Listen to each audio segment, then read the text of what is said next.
Earlier this year, in his social media dispatch, Revolution number 8, Bob Avakian made this very important point. Everything will very likely be coming to a head and coming up for grabs this year, 2024.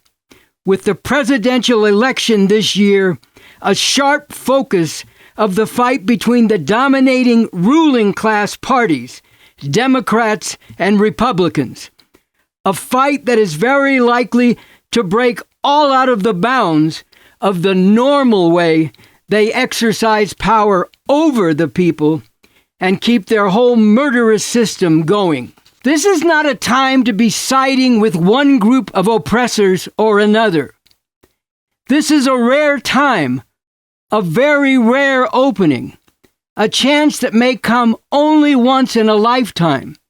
A chance to take advantage of the deep divisions among the ruling oppressors and go after their whole system with the aim of bringing the whole thing down and putting something much better in its place.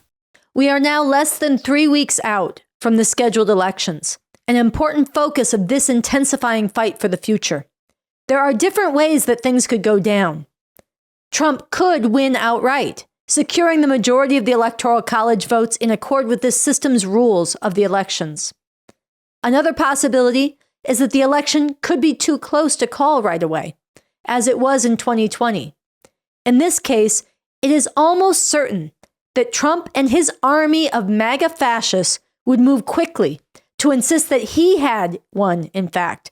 Trump and his fascists would very likely cast any attempts to continue counting the votes or to otherwise work to establish who actually won as some kind of fraud, as some kind of effort to steal the election. And it would be shocking if this were not accompanied by threats and violence against election workers, lawyers, judges, and others who are trying to establish who actually won. A third possibility is that Kamala Harris wins not only the popular vote, but also the Electoral College vote. Trump and his MAGA fascists have already made clear that they will view this as illegitimate. Again this week, Trump yet again refused to accept any election he lost. Will you commit now to respecting and encouraging a peaceful transfer of power? Well, you had a peaceful transfer of power. You had a peaceful transfer of power. You had a peaceful... Come on, President Trump. You had a peaceful transfer of power compared with Venezuela. The question, President Trump, is would you respect the decision? When I found out about this interview, I did a little check. He's a man that has not been a big Trump fan over the years. In 2020, Trump spearheaded an attempted coup. Since then, he has purged the Republican Party of anyone who opposed this effort or who denies that he won the 2020 elections. MAGA fascists have taken over election boards to be in position to potentially throw out election results they don't like. Outright fascists now dominate the Supreme Court, and millions of MAGA fascists are preparing for civil war if it comes to that. In any of these situations, the fact that the fascists would be moving to tear up the norms of this system and very likely unleashing violence to enforce their horrific dictates, this would give them important dimensions of initiative and advantage over the Democrats. The Democrats are seeking to preserve and to rely on the very norms and institutions that the fascists are out to shatter. Now, of course, these are not the only possibilities that I just laid out. But one thing is very clear. The interests of the masses of people here and all over the world will not be and cannot be expressed through these elections. Donald Trump is a racist, immigrant-persecuting, woman-hating, climate-destroying, anti-scientific lunatic and pathological serial liar. He has promised to turn the instruments of the state, the courts, the Justice Department, the police, the military, into instruments of fascist atrocity and terror, to unleash them against anyone he deems his enemies. But, as Bob Avakian has put it, as horrific as Trump is, supporting Harris and the Democratic Party means enlisting as willing accomplices in the crusade of U.S. capitalism imperialism to remain the world's #1 exploiter, oppressor, and plunderer of people and the environment, even at the cost of risking the future and the very existence of humanity. Kamala Harris is a mass incarcerator. To me, you're the law and order candidate. And yet they try to paint you like you're some leftist who, I don't know, who wants to have people running through the streets committing crimes. You were a prosecutor. I have put a lot of people in jail. And a mass murderer. And she and the Democrats are ramping up the risk of nuclear war spiraling out of the conflicts in the Middle East and in the Ukraine. I support Israel's ability to defend itself. All of this holds tremendous dangers, but it also holds real possibility. This underscores the point from Bob Avakian that I began with.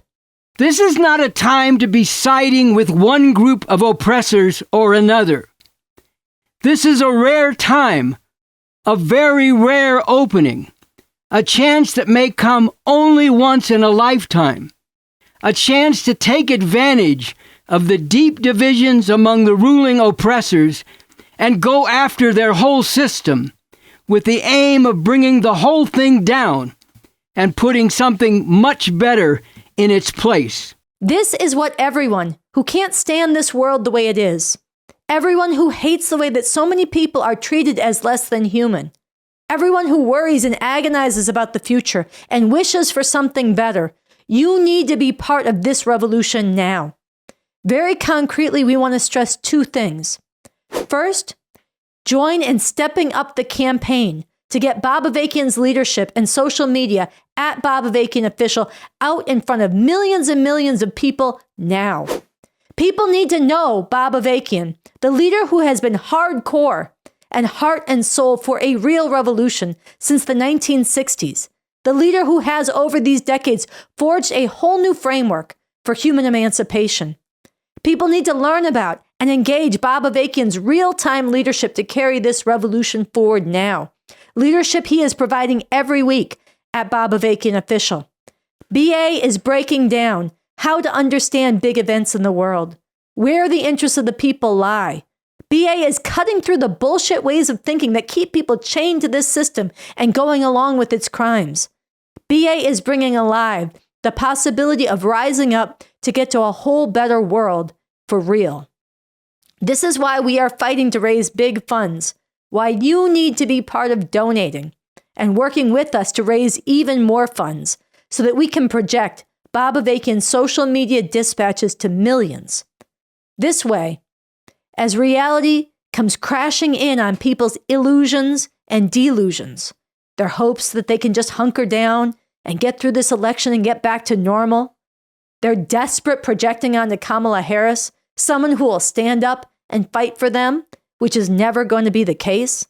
Even the perverse sense among some oppressed people that Trump will somehow bring some kind of shakeup that will be good for them. As reality increasingly comes crashing in on these and other illusions, people need to see the real alternative. Bob Avakian and the RevComs he leads. This is what concentrates this alternative. The second thing that everybody who wants to seize on this coming crisis to wrench out advances for a real revolution needs to do is to work with, join, and actively recruit others into the RevCom Corps for the emancipation of humanity. This new piece from the RevCom Corps, how we are preparing people and organizing now for a real revolution for the emancipation of humanity, is available at revcom.us. It breaks down how to recruit and how to carry out the strategy for revolution. The RevCom Corps for the Emancipation of Humanity is spreading revolution and Bob Avakian's leadership every day. We are studying Bob Avakian, getting trained in the strategy, the vision, the scientific method, and the liberating morality of this revolution so we can carry it forward. We are letting people know that there is a whole better way we could be living if we make a real revolution. We're doing this in part by getting out this broadsheet. We need and we demand a whole new way to live and a fundamentally different system, getting it out hand to hand on the street to thousands and getting it up on walls so people see about what is possible with a real revolution, how we could bring about a whole new society with a whole new dimension of freedom and rights for the people, with an economy that's oriented to meeting people's needs and serving their highest interests, a society that is moving to eliminate discrimination, inequality, and oppression in every form, health care and education that actually serve the people, and moving here and around the world to abolish war and nuclear weapons, and to address the environmental crisis. All of this and more. People need to know that there is a different way we could be living. By getting this out, we are letting people know that their real choice is not between Trump and Harris, but between the system of capitalism and imperialism that both of them represent, and a real revolution and a whole better way to live. And in any of the situations where the fascists are moving to consolidate their fascist rule or to steal the election, the RevCom Corps for the Emancipation of Humanity needs to be working so that, as Bob Avakian emphasized in his social media dispatch number 65, the forces for revolution would need to come to the fore in the fight against the fascists, and do so not with the aim of preserving or restoring the democratic form of this murderously oppressive system of capitalism imperialism, but with the strategic goal of bringing down this whole system and bringing something much better into being. The coming days will be intense. Now is the time to step up our efforts and draw many more people into these efforts to plant a powerful pole for a truly emancipating revolution and to make big advances in making this real.